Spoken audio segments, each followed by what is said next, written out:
Ladies and gentlemen, dear colleagues and friends, good morning, good afternoon, wherever you are. Welcome to the Central Europe versus Information Disorders presentation of the Central European Digital Media Observatory, or CEDMO. My name is Václav Moravec. I am the lead coordinator of CEDMO. On behalf of the Faculty of Social Sciences, Charles University here in Prague, Adriana, our project manager, and I will walk you through this new independent, non-partisan, multidisciplinary hub that aims to identify, research, and prioritize the most critical sources and causes of information disorders in Central Europe, mainly in the Czech Republic, Slovakia, and Poland. As you can see from the logos on the screen, CEDMO is a joint endeavor. Our consortium consists of 8 partners from 5 countries, 1 global news agency, 4 higher education institution, 1 research institute, 1 tech company, and 1 fact-checking organization. You will hear more that them over the next hour. So, thank you, Václav. Hello from me as well. Let's see what's ahead of us. Soon you will hear from the chair of CEDMO's advisory board, who will give us his view on disinformation generally, on the role of CEDMO, and he will be followed by other advisory board members. Then we will walk you through our new website, which promises to be much more than a passive information portal. We'll talk about the new platform with our colleague from the Athens Technology Center. And then we'll take a deep dive in our main activities and goals with CEDMO experts from Poland, Slovakia, and the Czech Republic. We'll talk about fact-checking, artificial intelligence, the challenges of media literacy education, and how broad CEDMO's research will be. Just to begin with some online housekeeping, I'm sure you are familiar with it by now. We have some good news for you. You don't have to be on mute throughout the presentation because we can't hear you, but we would like to hear from you.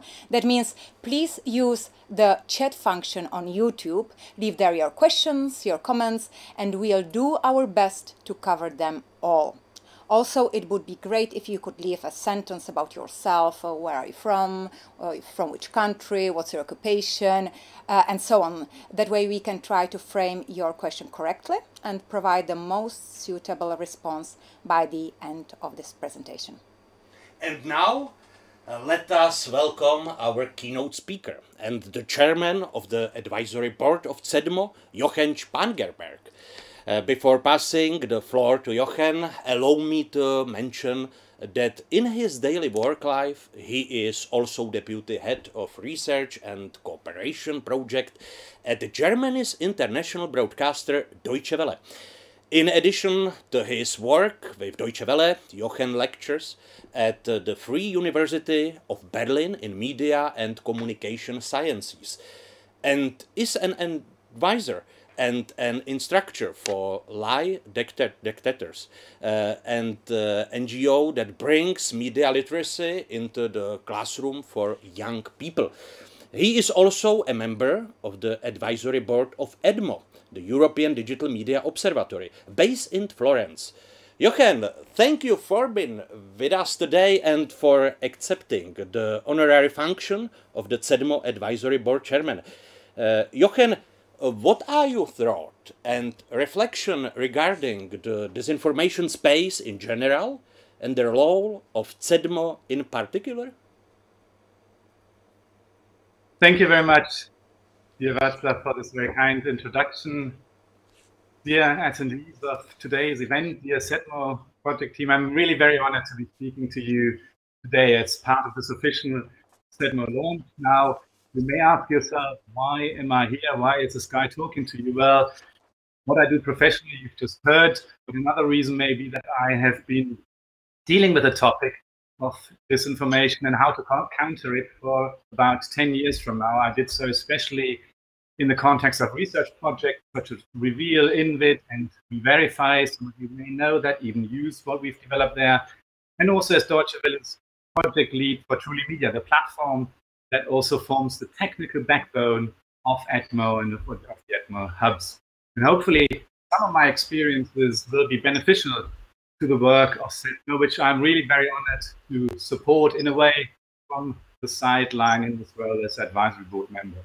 Now, please, as Václav just asked me to, allow me some initial thoughts and reflections on the journey that lies ahead of you. And just for the technicians, I've got the echo quite strong, but I can do it even with the echo. So if you can't get rid of the echo, don't worry. Now, first of all, and this has to be at the beginning, congratulations. Congratulations to the team of CEDMO.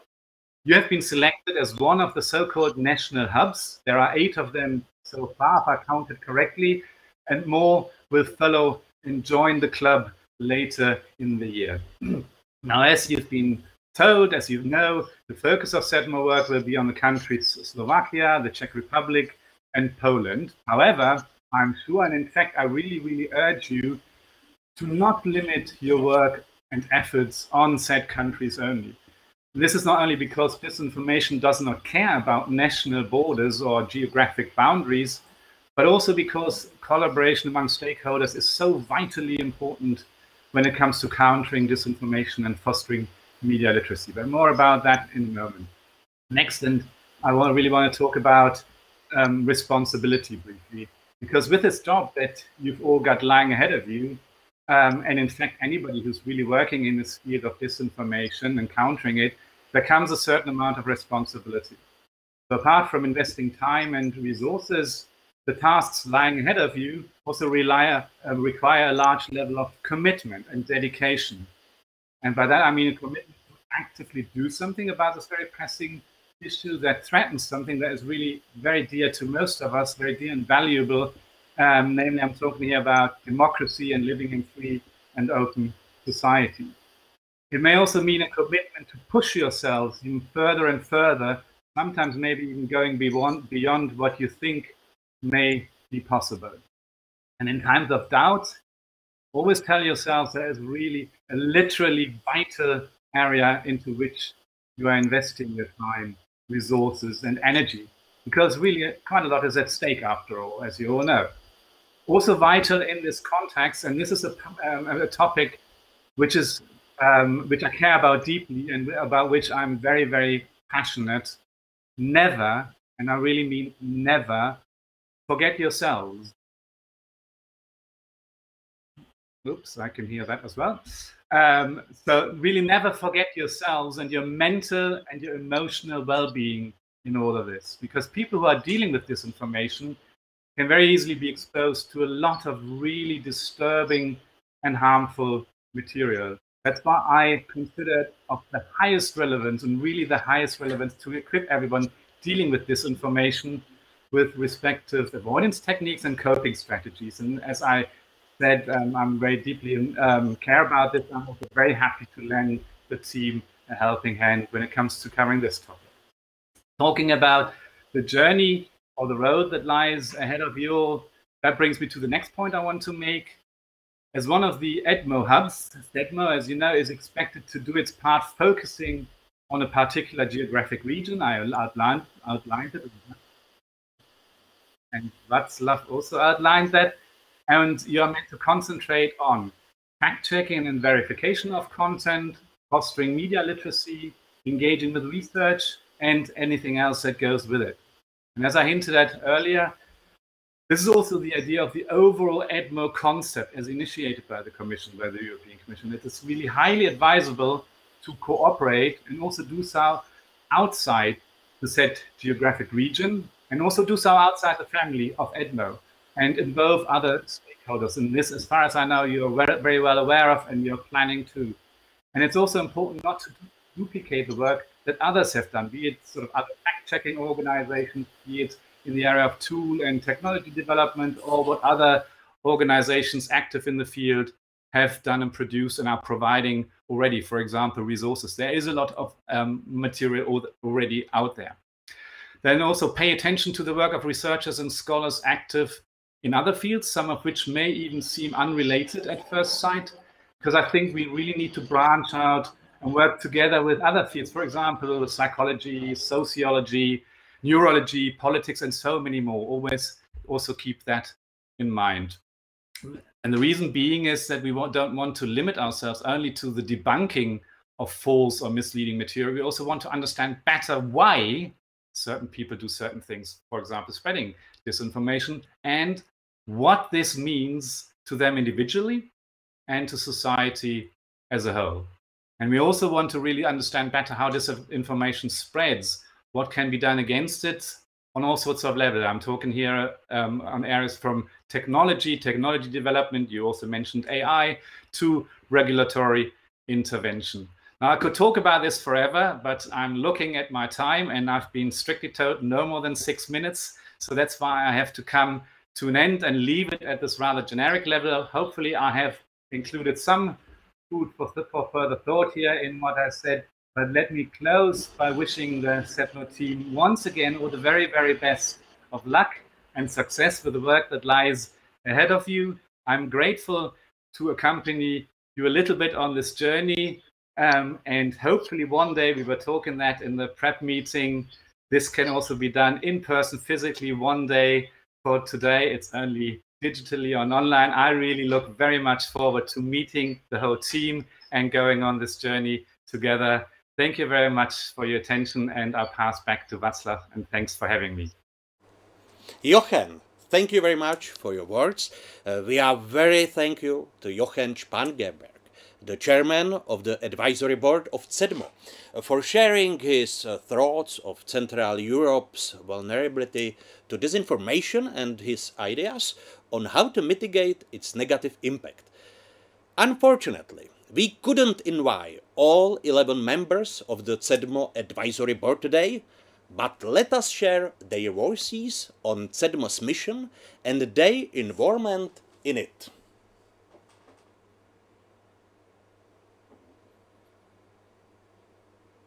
Ladies and gentlemen, dear colleagues, it's my great pleasure to greet you and welcome you. The CEDMO project is a really important project to develop the information society.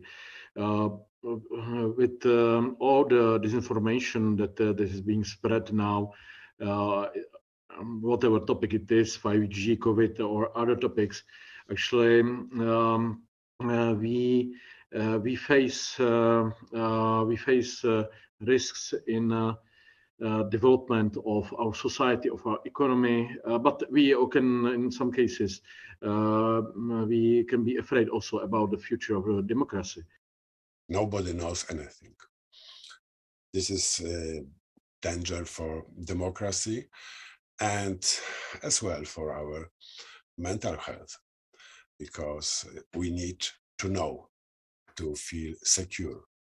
If we don't feel secure, we turn into authoritarian ideas. And this is what I'm aware most, and why I'm so glad this project has been established. We know that our credibility is at stake, and this is very important, because if people don't trust their media, then they go to websites or social networks which may spread, which will be less scrupulous than most of us are. So this is a big challenge also, but it's a wider challenge. It's a social, cultural, and political challenge. But so this, we're not going to solve it with CEDMO, but it's part of the issue. It's part of the issue. So when I was asked to join the advisory board, it was just no question there for me, because I think the cooperation between regulators and researchers is extremely important, and the people that are joined now in Central European Hub of CEDMO are people that I very much respect. So I'm just looking forward to work with them.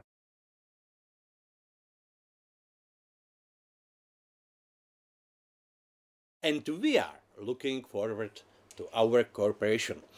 We are very grateful for having 11 senior experts on screen from different countries, disciplinaries, and sectors to give CEDMO their experts' opinion and guidance. And now, after this introduction, let's go further into the CEDMO's goals and activities. I will hand you over now to my colleague Adriana Dergam. so you can hear about our plans directly from our hub experts. Adriana. Thank you very much, Václav. And earlier I promised you an overview of CEDMO throughout its new website, which will be much more than a simple information portal. And to help me to do so, I'm now being joined from Athens by Nikos Papapolizos from the Athens Technology Center. Hi, Nikos. I hope you can hear me. I can, Adriana. Hello from Athens.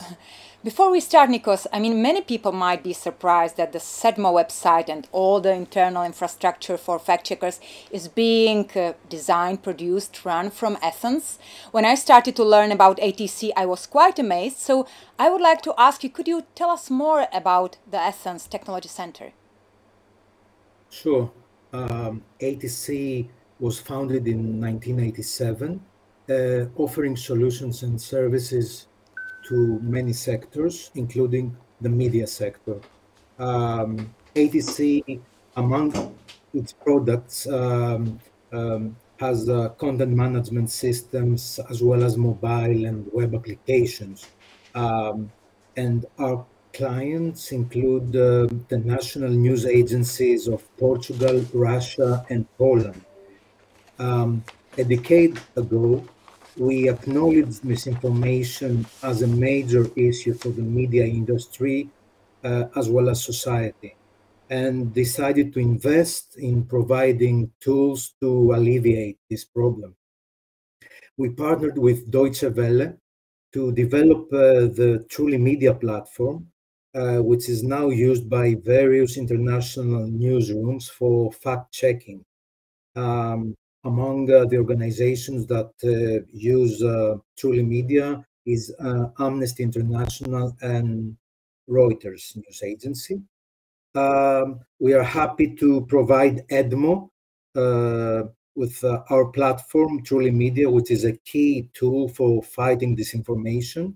And now, in our new venture, the CEDMO Hub, Truly Media will hopefully help our fact-checkers do the best they can, as well as for the Belgium-Luxembourg hub that we are now participating in. So I hope this answers your question. That's amazing. I mean, decades of experience working for media houses, developing the Truly Media platform with Deutsche Welle, Reuters. You mentioned also some big organization, Amnesty International. Thank you very much. That's really inspiring. So you have mentioned that you have a proven track record in building the infrastructure for digital media observatories, the European Digital Media Observatory, the CEDMO being the first, then the other ones. You, in a certain way, you are inviting to the launch of CEDMO Belux that's going to be on the 16th, and I'm inviting our audience as well. But each of those observatories is slightly different. Can you tell us more about, specifically about the CEDMO site? Yeah, sure. I think the main difference is region. There are regional differences. There are different countries with different needs in terms of media literacy and misinformation. That's why each of those hubs, the website for each hub is developed in different languages so that all countries can equally participate and peruse this platform, this online platform that we have developed. So thank you very much, Nikos. It seems that you have to respond as a technical. You are not just a technical platform. You have to respond to the local needs of the regions and of the languages, which is not the same. Yeah, so it's really like a tailor-made platform for CEDMO. And as we were mentioning, it wants to be more than a web page. It wants to be a platform. What do you mean by that? As you can see, hopefully on your screens, this is the website, which is it focuses on many areas. First of all, we have fact checks that our visitors can on a daily basis check, provided by our partners, AFP and other very credible sources. We have the fact checks, but we also aim to help people with media literacy in order to, in a bid to combat misinformation. So in the CEDMO website, you may find tools that may educate people on how to deal with the threats and the misinformation that they constantly encounter on the World Wide Web. On the other hand, there are things that are related to the academia. We have research and we have studies that are being published in this platform. And we also have many other articles that contribute to the educational process. Of course, anyone can catch our news and events. So, because as a hub, we will constantly have new things to announce. And I think that we will fulfill our main goal, which is to have something for everybody that can check daily and visit us regularly with new things to see every day. Just about visits, but I'm, for example, a fact checker, or I'm a researcher, I'm an educator. I want to join the CEDMO ecosystem, the community. How can I do it? Yes, of course. Of course, we have, as I mentioned, Czech. We have the Polish language. So, for example, I'm showing you the Polish section here, and people can click on this button and join our community. And the same can happen if you are in Czechia. You fill out this form and you join our community. I think it's quite simple, and we invite everybody to join us. We have many interesting things coming along. So we hope that our platform will be useful to everybody. Thank you very much, Nikos. Thank you for walking us through the new website. Thank you for the invitation. And I extend the invitation to the audience. Please join us. Please click on the button to join us in any language you wish to, that we have Polish, Slovak, and Czech beside English. So that was Nikos Papapolizos from Athens Technology Center. Thank you very much. And now we'll go to, bye-bye, Nick. And now we'll go to one of the key pillars of CEDMO's activities, and Nikos was talking about that, showing it on the webpage. It's fact-checking and technology. And as you can see on your screens probably, we are being joined by 4 experts, 3 of them being experts in fact-checking. Dario Thurburn from AFP Bureau, covering quite a large part of Central and Eastern Europe, Robert Barca from Slovakia, Petr Gongala from Demagog CZ in Prague, and Maria Bielikova, Professor Maria Bielikova, leading the Kempelen Institute of Intelligent Technologies in Bratislava. So let's get to the topic, and let's start with Dario Thurburn in Poland. Dario, I hope we can hear each other. Hi. My question would be... I can hear you, yeah. Perfect.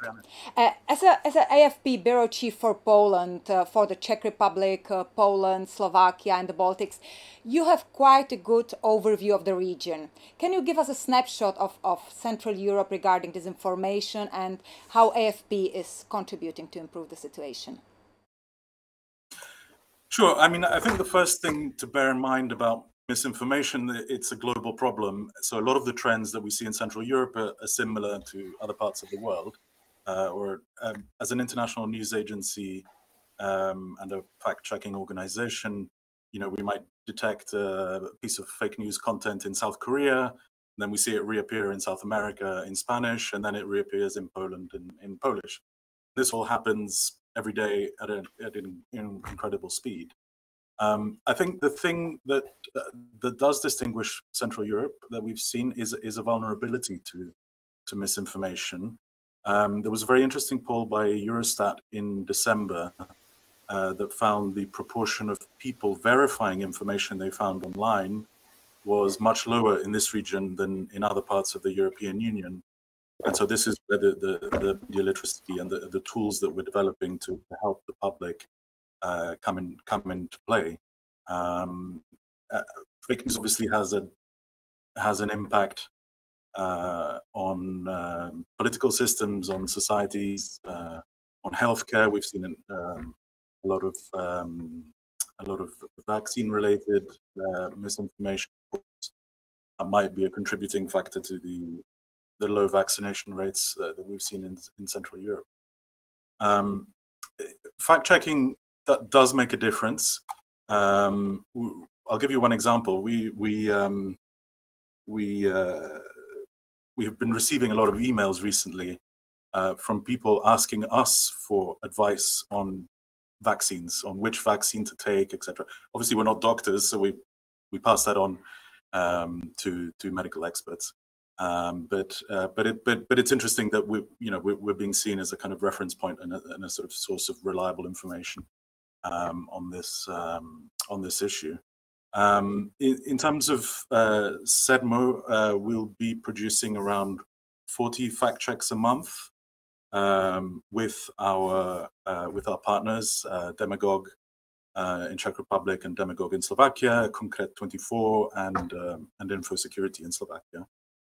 And those will be in Czech, Slovak, Polish, and English. So yeah, that gives you. Thank you also for giving us a slightly disturbing data that the vulnerability to disinformation in this region is higher. And it's definitely why CEDMO is here. And let's get from this big picture and your regional helicopter view to everyday life. I am here also joined by Robert Barca from Slovakia. Robert, you as a fact checker, I mean, what are your challenges in your everyday life and how is CEDMO going to help you? Yes, thank you very much for giving me the floor. Let me say first that I'm very happy that the whole CEDMO operation is finally going to launch.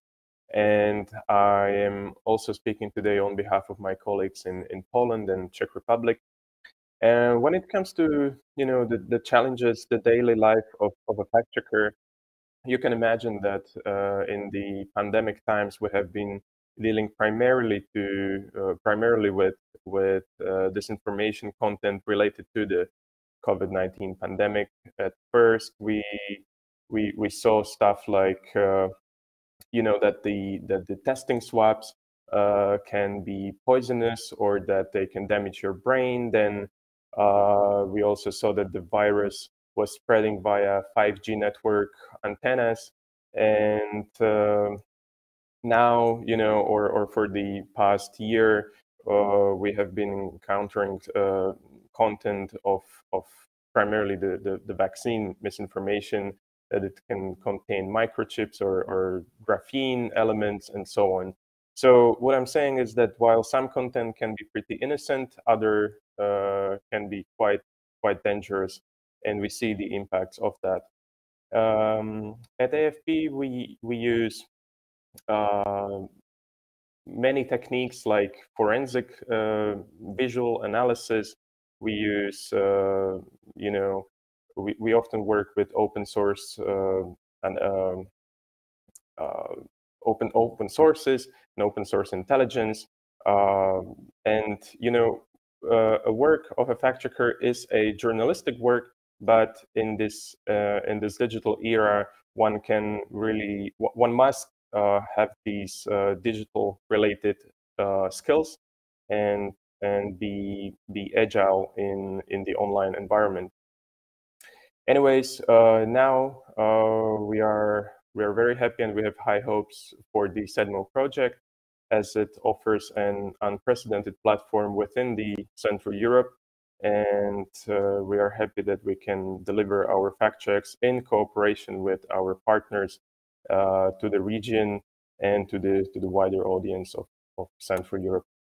Robert, thank you very much. Thank you for your view from AFP. You are in Bratislava. Let us also ask a similar question to your colleague from Demagog CZ, Petr Gongala. I just remind you that Demagog CZ will have an anniversary, the 10th anniversary this year. So congratulations to you. And Petr, how can CEDMO help you? How do you see the situation in Czech Republic? Oh, thank you, Adriana. Hello. Yeah, well, as you know, the situation in the Czech Republic when it comes to misinformation and disinformation, it wasn't great to begin with before the COVID pandemic, but during the COVID pandemic, those misinformation narratives basically overshadowed what public officials and health professionals were saying, right? It wasn't that people were sharing this or spreading these narratives with malign intent, not always. Very often people would just fall victim to sophisticated misinformation campaigns, right? Commonly with commercial interests involved, with people, selling alternative cues and all that. Now, these narratives are not going away. Right, these narratives are not going away. I'm hearing Adriano from the studio, but even transitioning into politics, right? We see politicians using these same narratives in election campaigns, and as we have seen in other countries, those same narratives can be even used against democratic institutions such as elections, right? And they can threaten the basic democratic institutions in Western democracies. So that's why we mostly fact check politicians. I mean, Demagog says that it's always been focused on political fact checks, just like our partners in Slovakia, Demagog SK. We try to make sure that voters always have access to factual information, no matter what the government says, no matter what the politician says. And what we expect from CEDMO is largely an increase in these fact-checking capabilities, right? The coordination, increased publicity, and direct support, which will allow us to just increase the level of fact-checking that we do, but also increase our leverage when dealing with content providers, such as Facebook and Google, right? When we know we can push them to try to improve their own work and their own defense against misinformation. But also, CEDMO should provide us with tools, right? To leverage the years of our experience to actually increase our speed and reaction times and the volume of our fact checks using advanced technological tools. Now this problem that we're facing didn't happen by accident, right? These were coordinated networks misusing very often advanced technological tools and algorithms on social networks. And from a layman perspective, we feel that we're finally trying to use the same type of tools, right? These advanced technological tools to actually right this ship, right? To clean up the mess that they originally caused. So that's what we hope from CEDMO. Thank you very much, Petr. You have mentioned something that's very important. That's like the watchdog of democracy, yes, of your organization, other organizations that are fact-checking politicians. And also you mentioned one very important thing that was like mentioned in a certain way by your colleagues before, and those were tools that should help you to make it more effective, quicker. And let's talk about tools now with Maria Bielikova. Professor Maria Bielikova is the founder and the general manager of the Kempelen Institute of Intelligent Technologies in Bratislava. Maria, we are happy to have you here. And please, could you explain, when we are talking about tools, and there's also research behind, I mean, how can artificial intelligence help in all the fact-checking, all of this? Thank you. I'm very happy that CEDMO includes this research and development component. I am speaking on behalf of Kempelen Institute of Intelligent Technologies, but also in Czech Technical University researchers. In fact, artificial intelligence generally supports humans in automating various tasks. For many tasks, it performs better than humans. Examples are discovering patterns in data, comparing and searching images or text. But in spite of the big progress of AI in recent years, machines are still not very successful in detecting misinformation or various conspiracy theories. And unfortunately, current AI is much better at spreading such harmful content. So therefore, I believe that the job of fact checkers will not be replaced by machines so soon. We still need quite a lot of scientific research to be able to develop useful tools to effectively support fact checkers. This holds twice in countries speaking languages that are not mainstream for natural language processing. We call them low resources languages. We see in this sense big potential in our context of Central Europe in using the linking of the content in low resource Slovak, Czech, and Polish languages that are similar, to improve fact checking. Based on this, we can, for example, automatically alert fact checkers if a news story appears in Slovakia or Poland that has been previously verified in the Czech Republic. This is a challenging task, as the stories are not only presented in different languages, but also by different words and sentences in narratives. Another interesting task for AI is to create a set of credibility and impact indicators that will support automatic detection models to suggest fact-check worthy content. We identify detecting the content for fact-checking faster and more efficiently as one of the biggest pains of fact-checkers. So I believe that AI in hands of smart CEDMO researchers with the help of the community can make the work of our fact-checkers easier and our digital information space healthier. Thank you. Thank you very much, Maria. Quite a lot of challenges for artificial intelligence and for Kempelen Institute of Intelligent Technologies mainly, and also the Czech Technical University you've mentioned that are also partnering but not being here heard. Well, you mentioned many important things. One of them I would like to stress is the question of minority languages. Yes, it reminds me of what is being said, like no one left behind, and it's really challenging when you research it with artificial intelligence. And all what you have been saying, Maria, sounds very difficult, complex challenges. However, and we've heard it before when we spoke to Nikos, seeing the web page, we are trying to offer technology and tools also to lay people, educators, people who don't have to be fact checkers or tech people as you are. So let's see now a video, a tutorial made by AFP that you can find on our web page, and I am totally convinced that it has something useful for each of us. Let's screen it.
And this tutorial brings us nicely to the topic of media literacy. I would like to thank the panelists before, to Dario Soburn, Robert Barca, Petr Gongal and Maria Bielikova.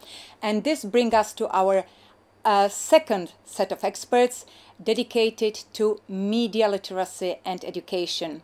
I will be joined by my colleague from the Charles University, Lucie Šťastná, by Professor Norbert Bravec from Trnava, from the University on St. Cyril and Methodius, and also by our colleague from the Polish University SWPS, which is a private university specialized in humanities and social sciences. So let's start with you, Lucie, here in Prague. The AFP tutorials we have seen and the fact-checking tools that were mentioned are great for self-education, but is this sufficient to understand the field? Could you give us some kind of broader view of how is media literacy today? Yes, of course. In fact, media literacy and critical thinking is what we need to understand media in general. And tools and tutorials could be very helpful, but the media landscape around us is becoming more and more complex. And for a self-learner, it's a quite challenge to understand how the media works. And when I'm talking about media, I mean all media types, from traditional media as television, radio, or printed media, to online media, social media, or hybrid media types. We should know what is the political, economical, cultural context of its functioning. We need to be able to use media technology and to participate in media culture. And we need to be media literate to orient ourselves in the incoming flood of information. So that is why in the CEDMO project, we have the special part, which is focused on media literacy and media education. And we all need to take care of our media literacy, but in our project, we target two important groups: journalists and teachers. Journalists' media literacy is important for all of us because they shape the media landscape. We need them to provide us with a truthful and trustworthy information. So they should be media literate. They should evaluate information sources, recognize manipulation techniques, and so on. And teachers. Teachers are the key to increasing media literacy of our children, and let's say to media literate population in future. And we are a team consisted of people of 3 countries working on media education and media literacy. And while we have the same goal of our work, we choose slightly different ways of educating teachers and journalists. For example, our Czech team will prepare lectures for journalists and teachers in person, both in person and in online form. And we will also prepare a handbook for its participants. And if you are interested what our Slovak colleagues will prepare for Slovak teachers, I will give the floor to my Slovak colleague, Norbert Vrabec, who can inform you about this. Thank you, Lucia. I would like to begin by mentioning one interesting piece of information.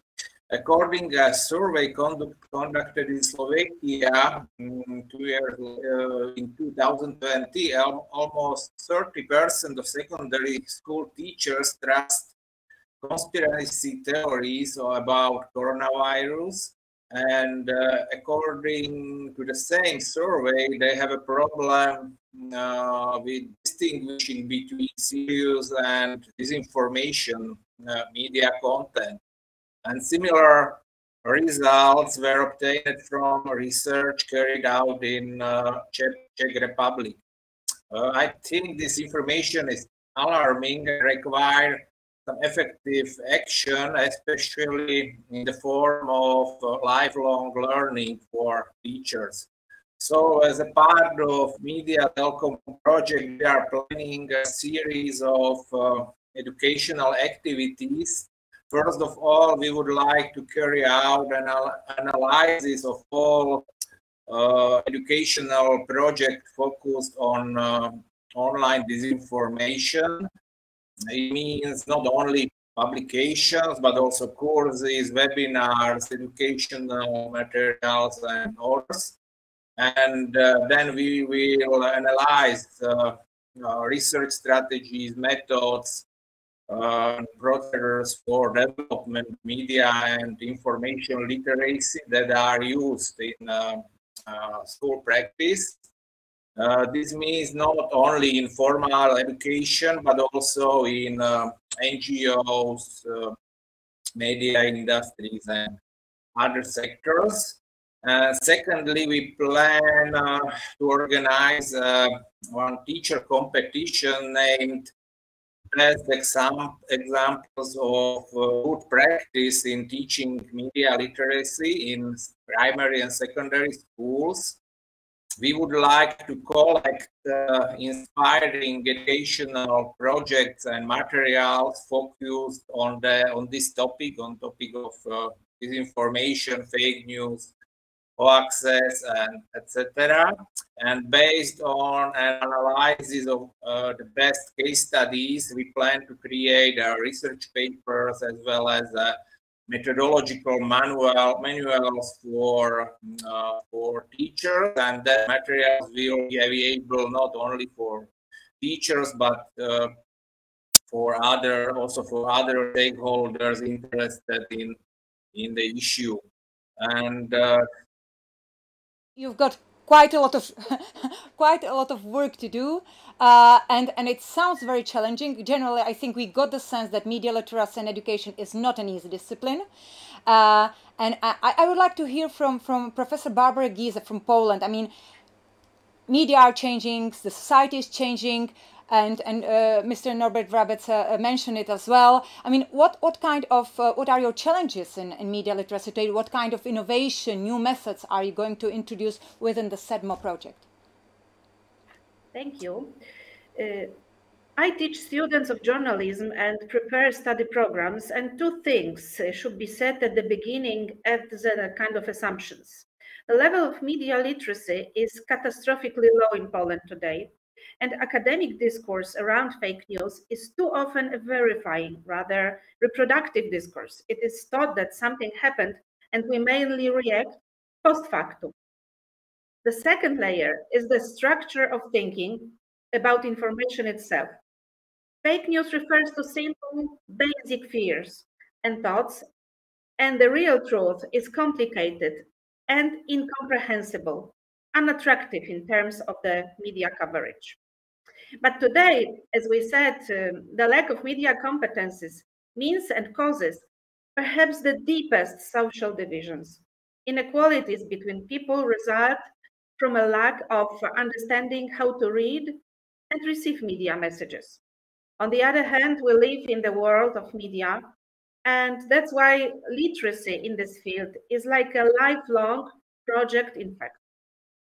It means permanent re-education in two fields.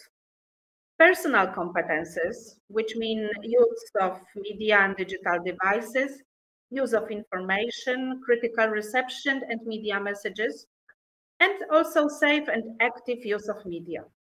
And professional competences, like professional development, use of media, information and digital resources, teaching and learning, evaluation and assessment, strengthening learners, developing media and competences.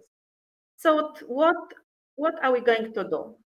On the basis of the obtained results, social campaigns, including multimedia and classes, aimed at raising competences in the field of media use will be done. We also know that there is a huge gap and need among teachers, parents, and young people to talk about it, looking for new methods, new forms of communication. That's why we also plan videos, podcasts, and cooperation with influencers, which is to go to the young. This is not a new form of a journalism course or simple use of modern teaching aids, but shaping the attitude of a conscious media recipient. Active means seeking the truth about the world, selective, able to choose, and critical, which means disbelieving and checking the credibility of the message in various sources. These are three fundamental features for us. That's how we think about the issue. Thank you for your attention. Thank you very much, Professor Barbara Giza. I think you gave like homeworks to us because it's about lifelong learning, competences, professional and personal, that have to be re-educated, upskilled all the time. So thanks also to our colleagues from the Charles University, Lucie Šťastná and Professor Norbert Vrabec from Slovakia as our media literacy experts who have joined us. And now let's go to the third big important pillar of our activities in CEDMO, and I think it perfectly reflects what our chair of the advisory board, Jochen Spangenberg, said about about why people do what they do. Why are they sharing disinformation? How does it impact the society as a whole? Yes, this kind of, in business we would say the start with a why. So start with a why is a mission also for our colleagues from the research and science part. And I am happy to welcome here in the studio my colleague Kateřina Turková from the Charles University, from the Polish private university SWPS, Professor Karina Stasiuk-Krajewska, and from the University UCM from Trnava, Peter Krajčovič. So thank you very much for joining us for this last pillar of CEDMO. And my first question will be, because I know you have also a lot of plans on research, and one of them is really big, and my question goes to Kateřina. Is there something unique you would like to highlight from the research you are planning within CEDMO? Yes, thank you, Adriana, for a kind introduction. And our research is aimed on 3 Central European countries, which is concretely Czech Republic, Slovakia, and Poland. And as we can see on the infographic, the region is quite near, but also there are some differences that we want to detect in our research. At the first quantitative part, we will focus on the detecting the way of using and verifying information in these territories, and we will conduct quantitative online research on the representative sample of population of each country, which will be 10,000 respondents reflecting the main characteristic of the population. And in this research, we will focus on the impact of fake news on media users, and we will give a special emphasis at the COVID-19 vaccination.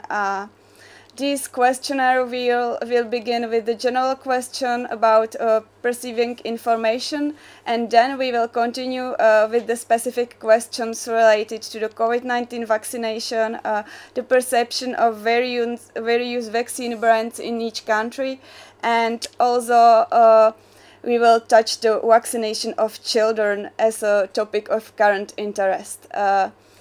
And I have to highlight that the CEDMO research is not only about the quantitative part. We will use a wide range of methods, a wide range of approaches, and I am happy that I can let the floor to Professor Karina Stasiuk-Krajewska from Polish University SWPS. And she will talk more about the qualitative part of the research. Thank you very much, Kateřina.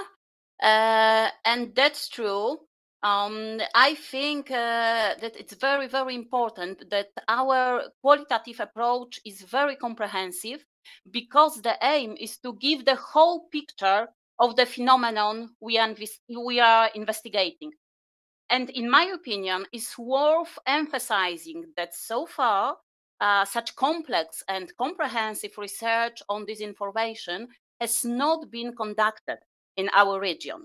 For example, in our study on so-called infodemic, which means, as I suppose you know, too much information, including also fake or misleading information in digital and physical environments during the pandemic, we research the infodemic phenomenon on every level, starting from micro level, for example, linguistic and visual structures of fake news compared to the structures of verified information, to community or, let's say, social level, which mainly means impact on many different groups, what Kateřina was talking about, and finally, reaching the macro level, the geopolitical context, very important, as you know, for our countries.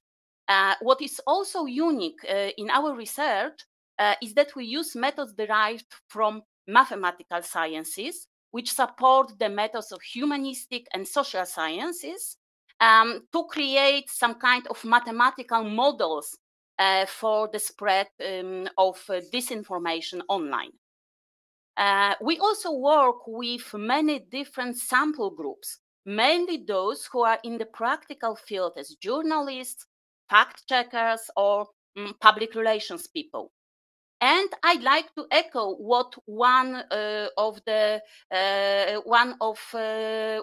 member of our advisory board highlight, Mr. Oczko, highlight that the impact of disinformation on the economy is very, very important, and we are aware of that, and that's why we also aim to research private companies and public relations agencies.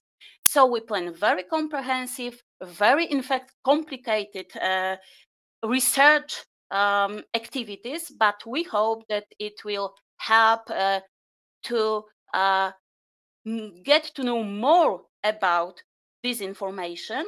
And also, I'm very aware of that another important group for our society are young people. And in fact, there is still not so much research on young people, and not many ideas how to effectively educate them to be critical of media and disinformation. And that's why in Poland, for example, what Professor Giza was talking about, we are planning to cooperate with influencers. And our colleagues in Slovakia have, as I know, more plans on how to work with the new generation. Please, Peter, give us more details. And thank you for your attention.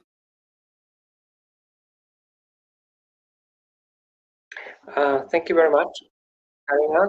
Yes, as you said, there are still no much research specified on the young generation, and we need to understand how young people and children perceive this information, how they use it, how they are impacted by information disorders.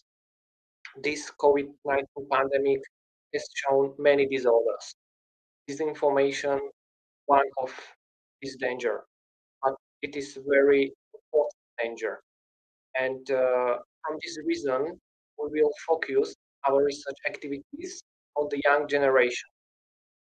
And in addition of our research activities, in association with Campbell Institute of Intelligence Technologies, we will develop a game that will help spread awareness of this information. And this game will have also an educational effect too.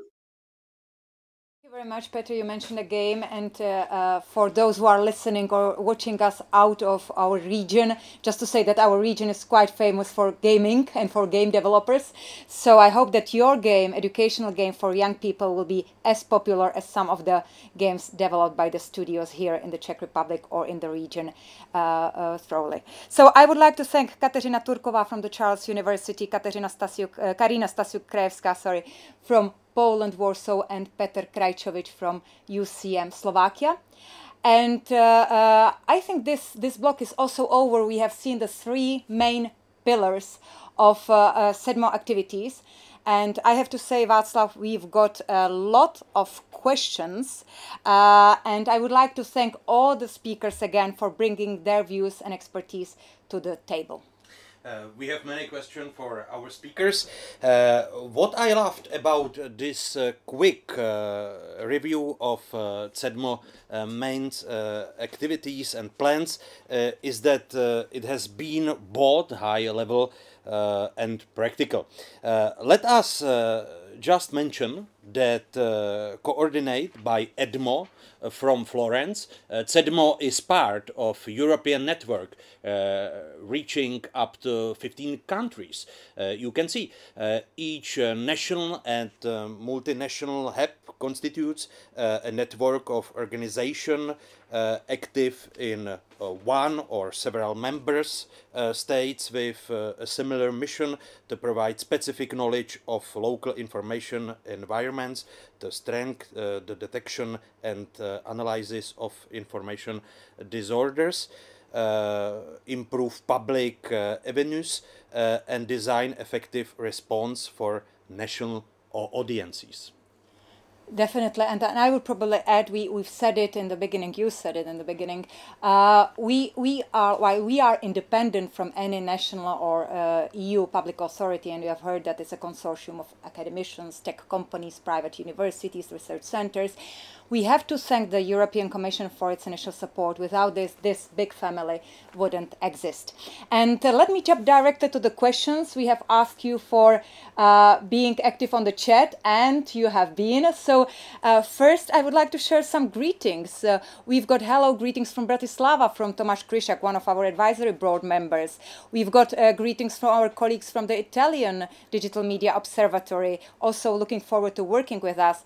We've got another greetings from AI experts from Israel and from our colleagues from CEDMO in Florence. So many greetings, and also colleagues from the ecosystem, the Prague Security Studies Institute, looking forward to work with us, Memo 98 in Slovakia. That's wonderful. That's exactly what we want, an ecosystem of like-minded organizations and peoples working together for a common goal. And let's go for a specific question as well. We've got one from Estonia, and I will go back to what our advisory board chair Johan said about getting out of the boundaries of the CEDMO regions or CEDMO organizations or CEDMO. And let us say that there is no regional hub in Baltic countries for the moment, but we are trying to be very active in communication with our colleagues. So there is a question already from Tartu University in Estonia. I think this question will go to Dario from AFP to Poland. And the question says, it's from Maya Klassen, Tartu University. How did you solve the issue of different languages? Do you include translations? Is there automatic translation building blocks included in the central repository, or do we simply share fact checks in our native languages? So if we have Dario, this is a question for you, please. Hi, thank you for the question. The first thing to say is that we don't have automated translation. We avoid it. That's kind of part of the problem sometimes in misinformation online. So we have fact checkers in all three countries who are writing or translating the fact checks themselves into their languages. In total, I said we'll be producing around 40 fact checks a month, and that divides up around 17 in Polish, 10 in Czech, and 8 in Slovak. And we'll also have 5 fact checks in English a month that will have a more sort of regional or global significance. Yeah, so I hope that answers the question. I'm not sure what you mean about sharing in your own language. We only work in those 4 languages. I think that's something that Nikos showed on the webpage, is that there are fact checks that are really local to your situation, your language, that are not being translated and shared. Yes, I think that was the part. Thank you very much, Dario, for responding this question. And we go to another question from Spain. Julieta Michelon says, good morning from Spain. My question is, how is CEDMO going to work with the local authorities in the different countries? I suppose the collaboration and participation in policy making or advising local authorities is very different in Czech Republic or Slovakia in comparison to Poland. Thank you. Question for you. It's a question for me. As part of our research on the normative environment of digital media, we are already contacting local authorities in the Czech Republic and Slovakia. For example, there is interested in detecting the flow of disinformation and misinformation and disinformation nodes. As this is academic research, it is up to local authorities whether they are interested in cooperation or using the findings of our research, including Polish authorities or Poland as well. Thank you very much. I think it's a clear reply about the differentiation. We have another question, and I will probably ask the author, Josephine, Zigomalas, and I'm sorry for the mispronunciation, surely. Good morning from Brussels, from the organization Lie Detectors, a media literacy organization. I'm interested to hear more about the challenges that media literacy and fact-checking practitioners face in the region. Josephine, I would like to request you, because the question, you are an expert, will be by experts and we don't have so much time. So I will kindly ask you to write us an email with your specific questions, more granularity if it's possible. You will see the email in a while on our screen, and we will try to respond. I will try to ask our colleagues, our experts, to respond upon your question specifically. So I'm sorry for not responding this one here. It would be quite a academic discussion, I'm sure. And there's a question to AFP Poland, and I hope Dario is still with us, and that would be, I think, the more or less the last questions. Dario, if you can hear us, the question goes like this. I would like to ask you about news that you decide to check. It's impossible to check everything. How are you choosing the news that are worth to check? So the criteria. Maybe you can respond this first part of the question about how do you choose, how do you select? Yes, thank you. Well, I mean, the criterion is based on what gets shared a lot. So that's really the only virality, basically. If something has a lot of shares or likes on Facebook and contains misleading information, then we'll debunk that. Mm-hmm. Okay, so it's the relevance, the impact. And the second question that goes for you, and this is a very specific one, are the popularity of your website AFP Sprawdzam, which I think should be like fact-checking, is growing. Do we have a consciousness that we need to do check facts or not yet? Thank you, Agnieszka Niewinska, Do Rzeczy Weekly. Oh, so it's signed even. I hope you understand the question. For me, it's slightly cryptical. Yeah, I mean, our website is definitely becoming more popular. This is the AFP Polish language website, separate from CEDMO. And we receive a lot of emails, as I mentioned earlier, commenting on various debunks that we do or asking for information, and we try to get back to most people. I'm not sure what the last part of the question means, but I think you might mean whether there is whether Polish people are realizing the need for fact checks more, and I think that is the case. I think there's more understanding, more awareness. If Ms. Agnieszka Niewinska, I'm also sorry for the mispronunciation, agrees, I would pass you this question directly then, so you can answer with all the nitty-gritty details that maybe Agnieszka is asking for. So we promise to respond to your question in more details from AFP in Poland. And I think that was more or less the last questions. We've got also greetings from our colleagues from Ireland at MoHub. We are also looking forward to working with you and all our colleagues throughout Europe, and we are very looking forward to the expansion of the hubs to eastern countries and southeastern Europe as well. I think no time to lose. Coming to the end. Yeah, we would like to thank you for your time and your attention. We hope you have seen how CEDMO plans to help free Slavic Central European countries with similar attributes due to their geography, language and culture closeness, which are intensely exposed to disinformation. We look forward to continuing this conversation with you, our audience, and we hope you will stay in touch with us. Please feel free to follow and engage with us on social media. Yes, thank you very much, and big thanks goes also to our partners, our colleagues from the ecosystem, our peers in other regional and national hubs, CEDMO, and all the supporters from the local and international public institutions and private academia, NGOs, think tanks, private sector, among others. So all of you have reflected our need for collaboration, innovation, and a multi-stakeholder approach.